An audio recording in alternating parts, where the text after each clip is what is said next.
ಮಾಜಿ ಮಸಾಲ. ಎಂತ ಅಡಿಗೆಯ ರುಚಿಯಾಗೋ ರಹಸ್ಯವು 20 ರೂಪಾಯಿ. ಮತ್ತೆ ಅಹಿಂದ ಚಳವಳಿ ಸುಳಿವನ್ನು ಕೊಟ್ಟಿದ್ದಾರೆ ಸಿದ್ದರಾಮಯ್ಯ. ಸೆಪ್ಟೆಂಬರ್ನಲ್ಲಿ ನಡೆಯುತ್ತೆ ಅಹಿಂದ ಸಮಾವೇಶದಲ್ಲಿ ಭಾಗಿಯಾಗ್ತೀನಿ ಅಂತ ಸಿದ್ದರಾಮಯ್ಯನವರು ಹೇಳಿದ್ದಾರೆ. ಅಹಿಂದ ಚಳವಳಿ ಹಾಗಾದರೆ ಮುಂದುವರಿಯುತ್ತಾ ಅನ್ನೋದು ಸದ್ಯದ ಪ್ರಶ್ನೆ. ಚಳವಳಿಗೆ 20 ವರ್ಷ, ಅದರ ಭಾಗವಾಗಿ ನಡೀತಾ ಇದೆ ಸಮಾವೇಶ. ನಾನೀಗ ಸಾಮಾನ್ಯ ಶಾಸಕ. ಮಾಜಿ ಮುಖ್ಯಮಂತ್ರಿ ಸಿದ್ದರಾಮಯ್ಯನವರು ಕೊಟ್ಟಿರುವಂಥ ಹೇಳಿಕೆ ಇದು. CM ಆಗಿದ್ದಾಗ ಹೆಚ್ಚು ಜವಾಬ್ದಾರಿಗಳಿದ್ವು, ಈಗ ಶಾಸಕನಾಗಿ ಅಷ್ಟೊಂದು ಜವಾಬ್ದಾರಿ ಇಲ್ಲ.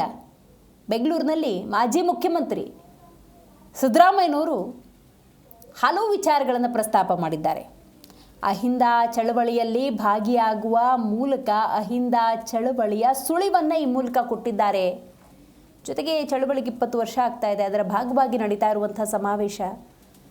ಈಗ ಸಾಮಾನ್ಯ ಶಾಸಕ ನಾನು, ಹಾಗಾಗಿ ಕಾರ್ಯಕ್ರಮಗಳಲ್ಲಿ ಭಾಗಿಯಾಗಬಹುದು ಅಂತ ಕೂಡ ಸ್ವತಃ ಸಿದ್ದರಾಮಯ್ಯನವರು ಹೇಳಿದ್ದಾರೆ.